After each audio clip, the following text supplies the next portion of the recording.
Hello, everyone, and welcome to Next Generation Saints. I'm your host, Nick Coons. Before we get started today, I want to go and remind everyone to like and subscribe to this podcast wherever you may be listening to podcasts.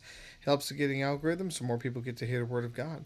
So today we're going to be heading over to Give Me an Answer with Stuart and Cliff Connectley. This topic is Evolution Makes No Room for Sacrificing for Others. Let's dive into the conversation together.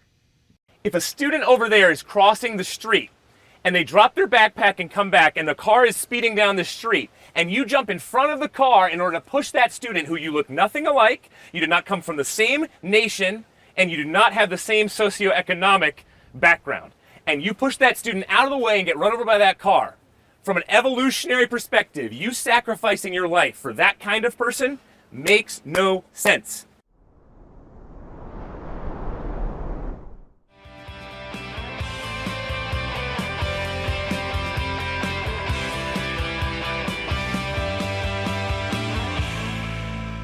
I just want to contextualize this by saying I care more for you as a person than I do for any theological differences.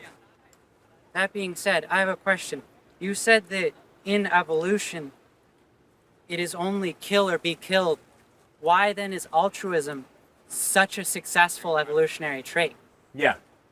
And Yep. the second part of that question is, by what absolute moral metric is a world in which unconditional love is provided freely, by what metric is that a better world than a world where strife and struggle are common?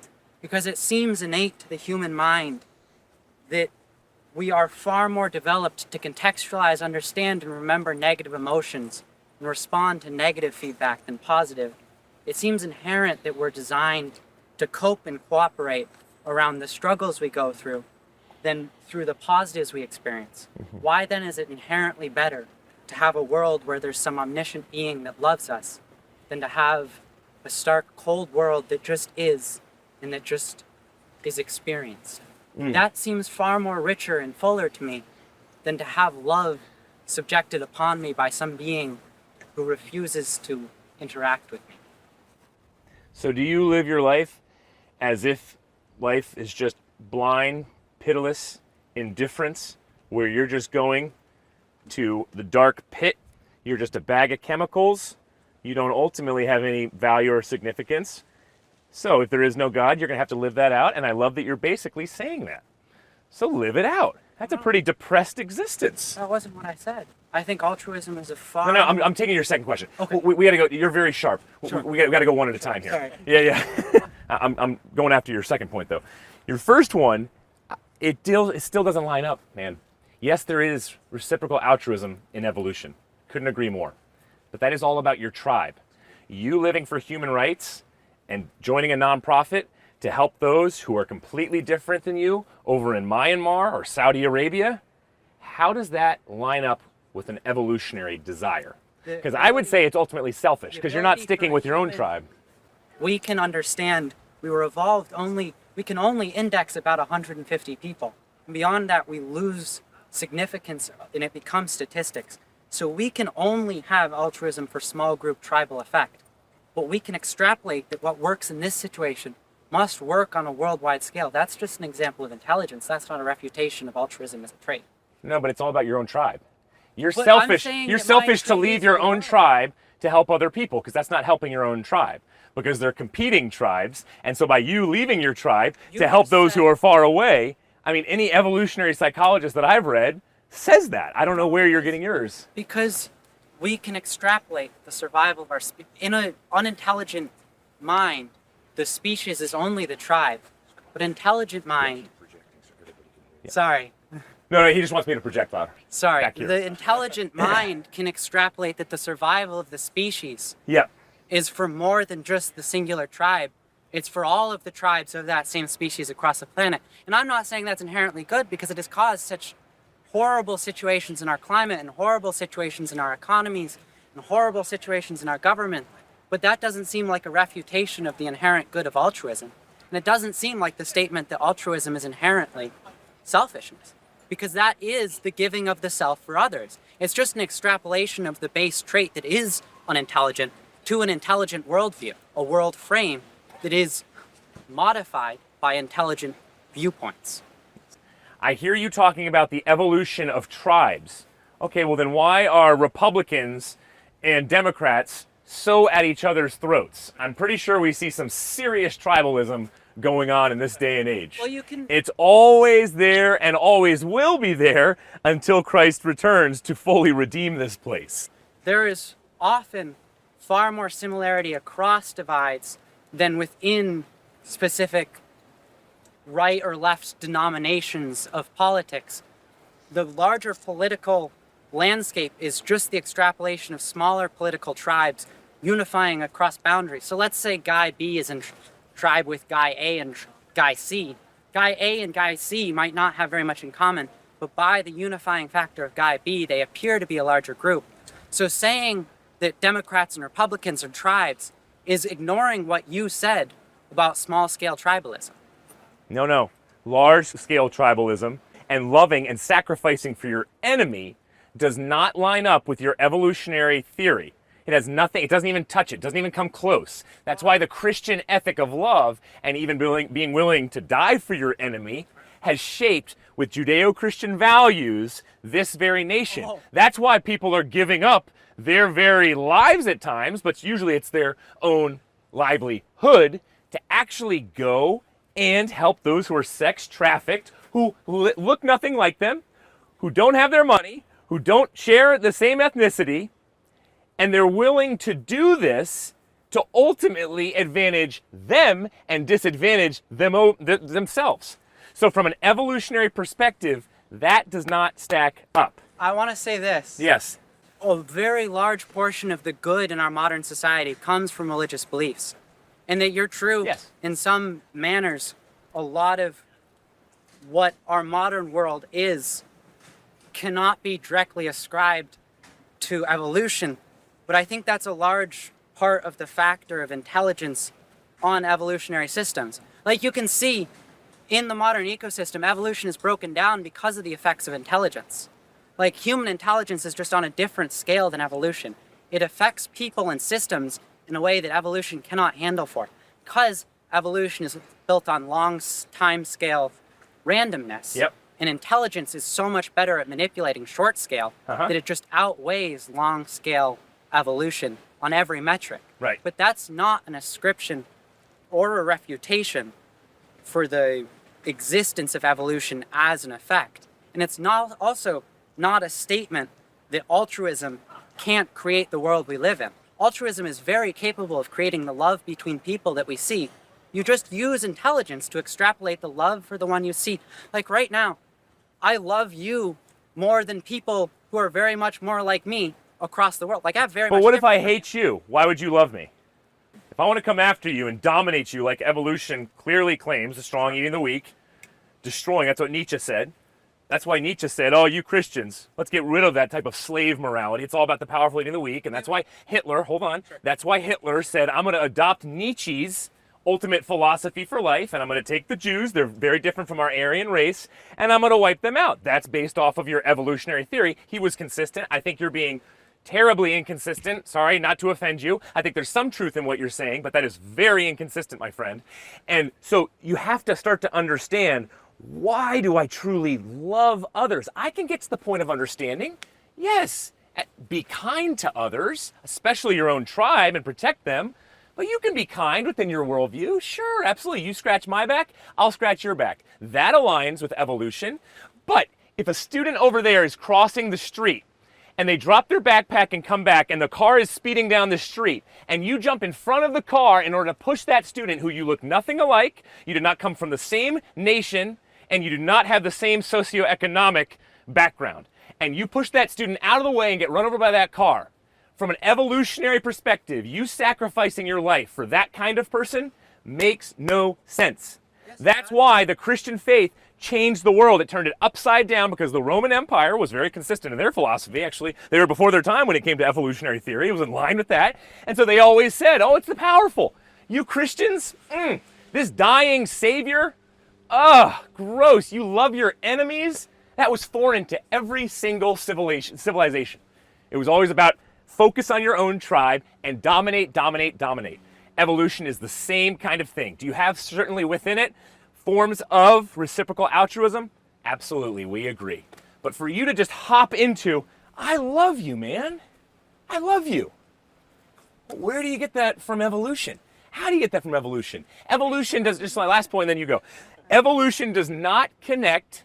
It cannot explain at all. Richard Dawkins himself has said this many a times, as well as Nietzsche, as well as all the great existentialists, so you're disagreeing with all of your top prophets, cannot touch meaning and purpose, the information and knowledge that we're sharing together, love, free will, all of the biggest questions in life, evolution cannot even come close to getting at. That's one of the reasons why I believe in God, because there's so much immaterial things that you and I share, more so than even focusing on the material things.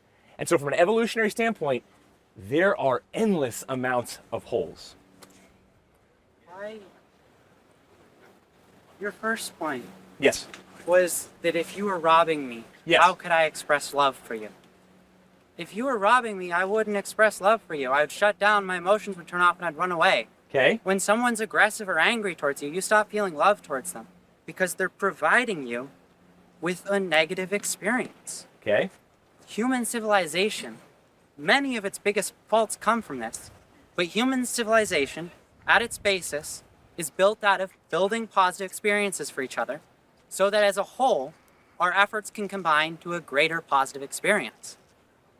Just the statement that some people create negative experiences for others does not refute the point that as a society, creating positive experiences for each other can build to a greater whole because our efforts can compound and make the world better for our children who can make it better for their children. Agreed. So it is not a refutation of evolution to say, oh, some people are being nice to people who aren't like them. Or to say, oh, some people are being mean to other people. That's not a refutation. Prove to me human rights from a scientific standpoint. So human rights aren't scientific. It's Science immaterial. doesn't tell you what you It's should immaterial. do. So how, from a scientific basis, do you get the immaterial human rights or this love that you're talking about?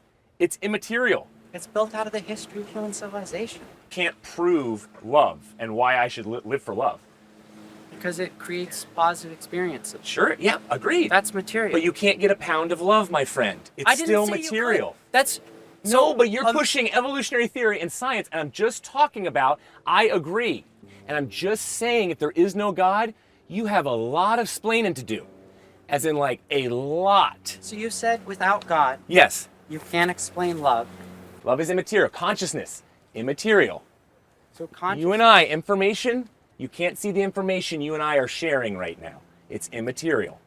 You just have to say, like Richard Dawkins says, oh, I hate the idea of free will. I'm a determinist because we live by our neurochemicals because there is no God. I hate this idea of free will, but I realize I have to pretend, he says, like it exists because I believe I have the capacity to decide whether to go to the loo in there and whether to go get a sandwich in about a half hour from now. I do not believe my neurochemicals are determining me to do that. So what does he say?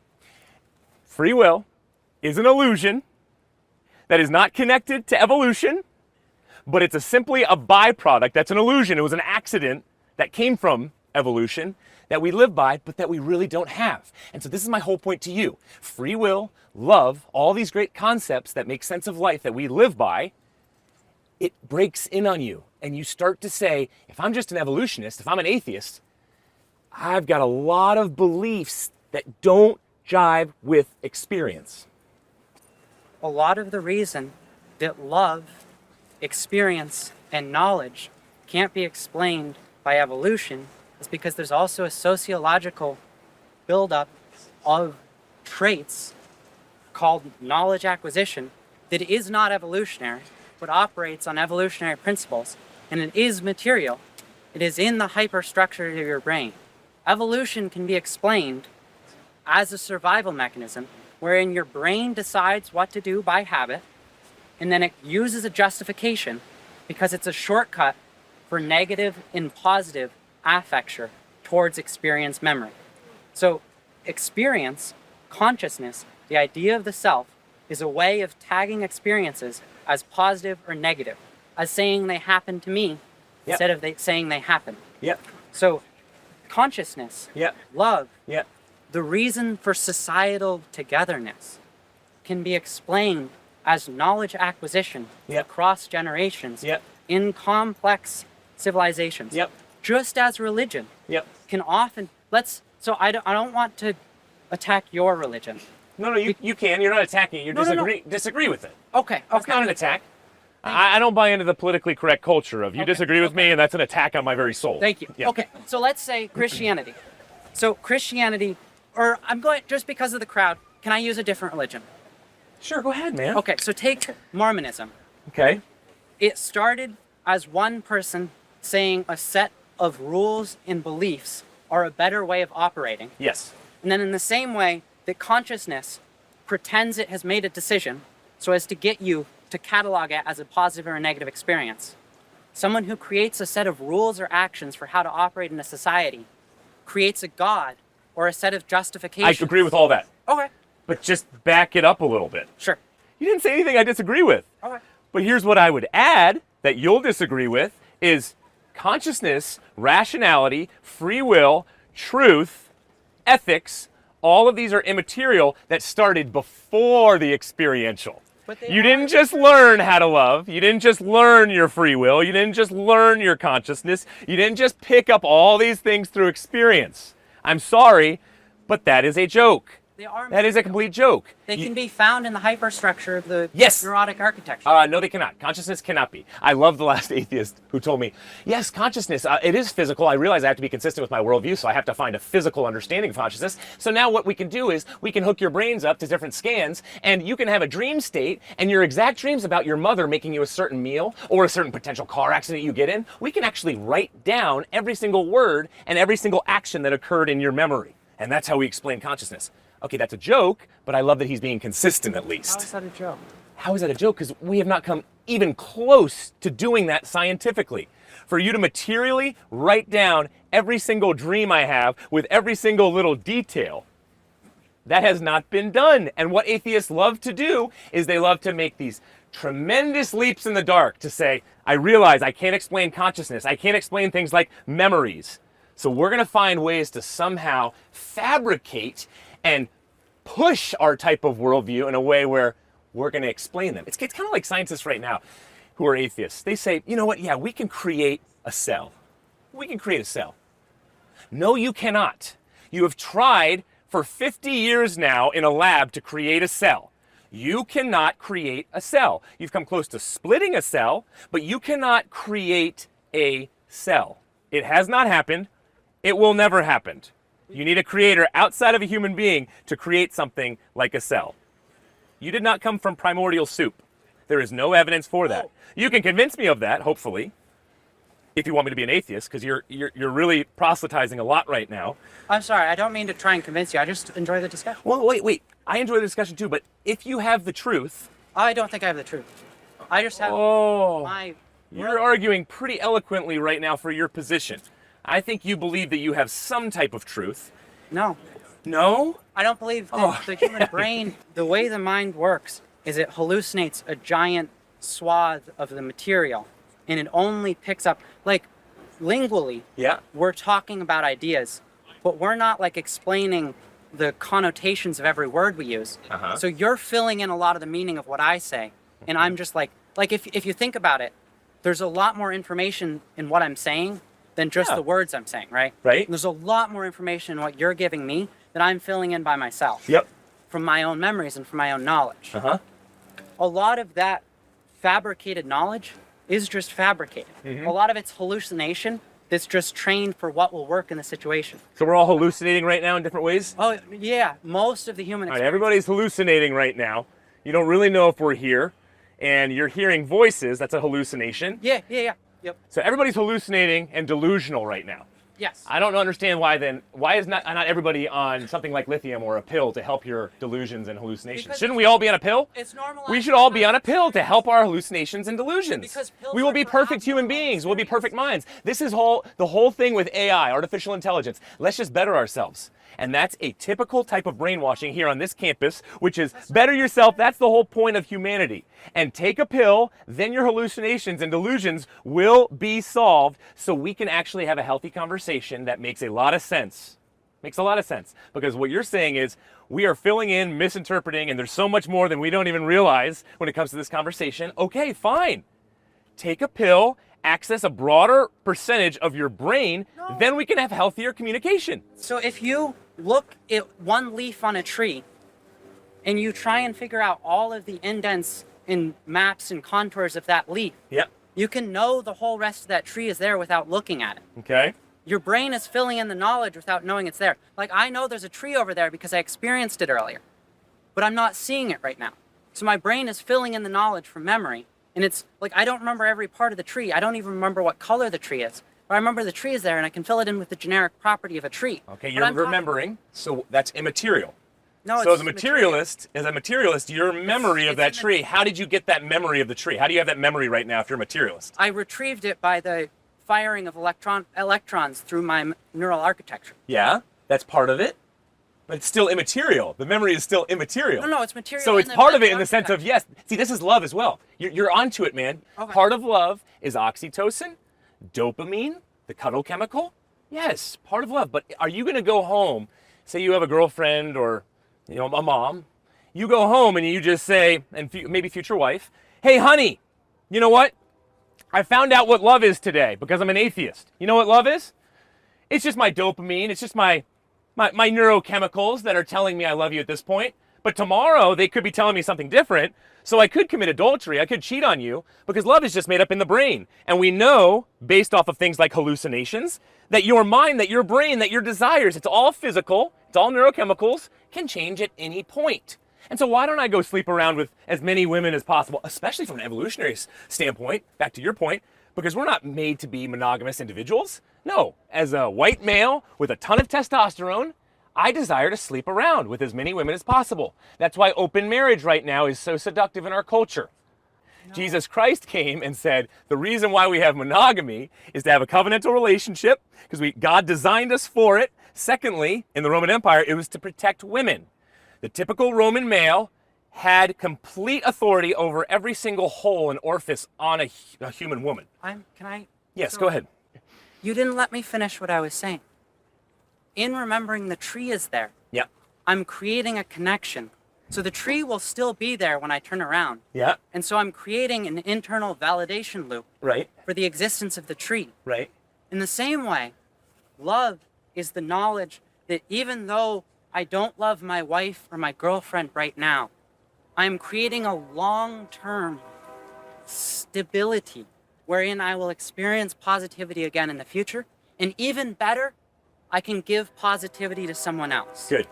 So Until they offend you. Until No, they no, do no, something no, wrong. no. No, that was your earlier point. Come on, No. be consistent. That was your earlier point. I When? said when I was going to steal from you, I'm going to turn away from you. And this No, is you exactly had why a the knife. divorce rate, And this is why the knife. divorce rate is skyrocketing through 54% because of individualistic secularism that you are promoting beautifully. But you must be consistent with it because this idea of commitment is immaterial. And I am not a monogamous individual, especially from the evolutionary cycle. So why, especially if love in these kinds of things, if you bring about a negative emotion, where that you're being consistent, by the way, feelings based off of evolution, which I like, thank you for your consistency there. But if it's a negative emotion that's created from my interaction with her, and if we have been married for 10 years, well then ultimately, sorry, I'm living for happiness, my own personal happiness, so I can dump you anytime I want.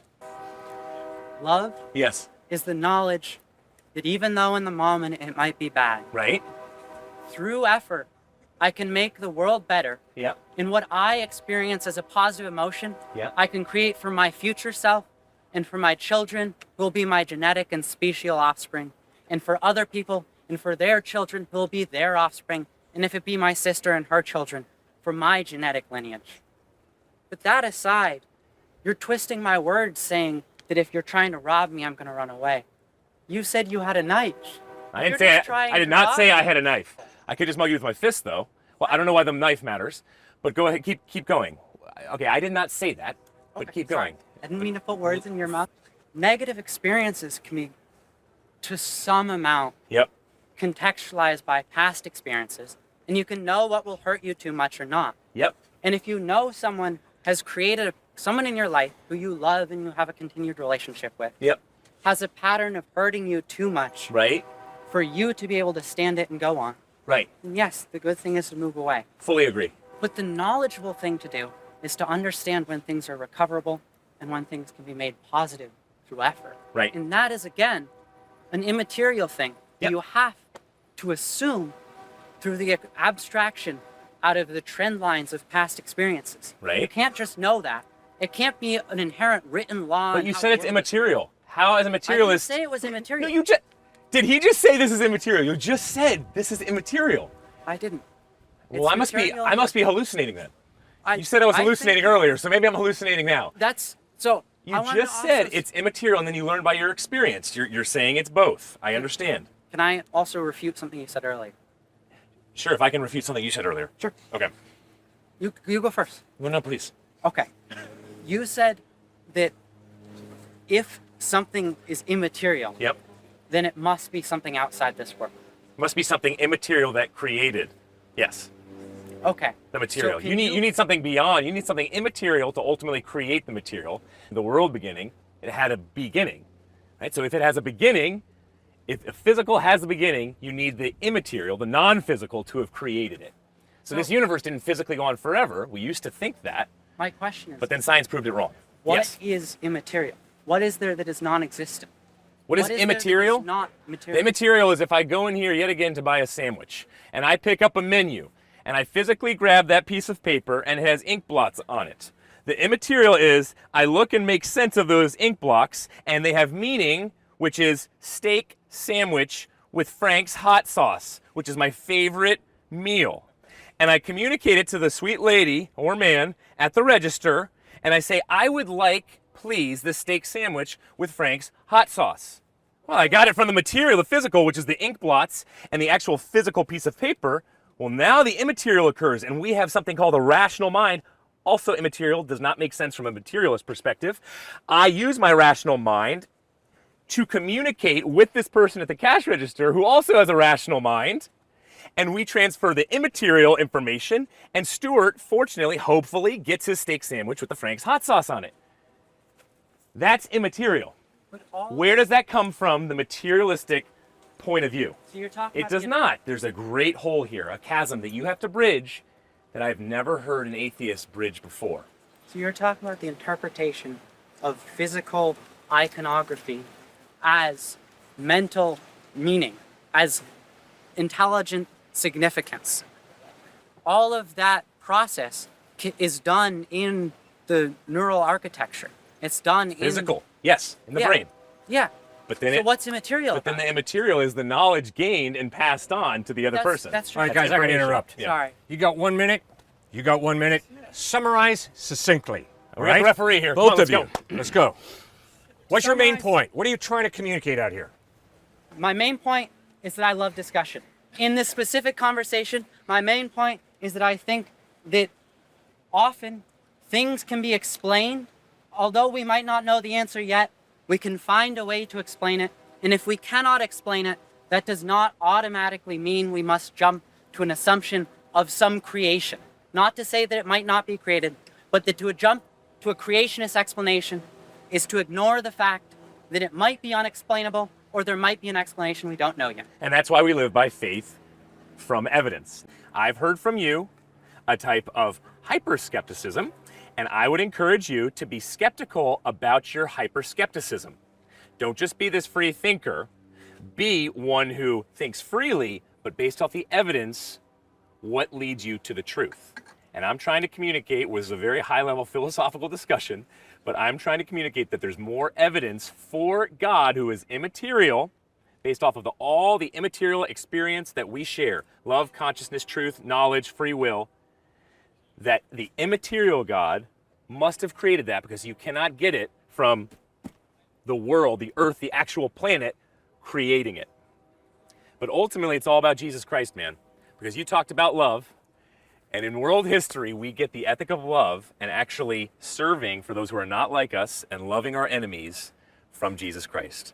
That doesn't mean he's the Son of God, but it's a pretty beautiful thing where you want to check out Jesus based off of a lot of the evidence for how he loved, why he loved, and whether he truly was the Son of God. And he loves give you a you. hug? He loves you more than you can ever imagine, man. Here you go, guys. All right. Thank you, brother. Hey guys, thanks so much for watching this episode. Hit that subscribe button. We love for you to join the family. Also, want to invite you to our church in New Canaan, Connecticut. It's New Canaan High School, and it meets Sundays at 9:30 a.m.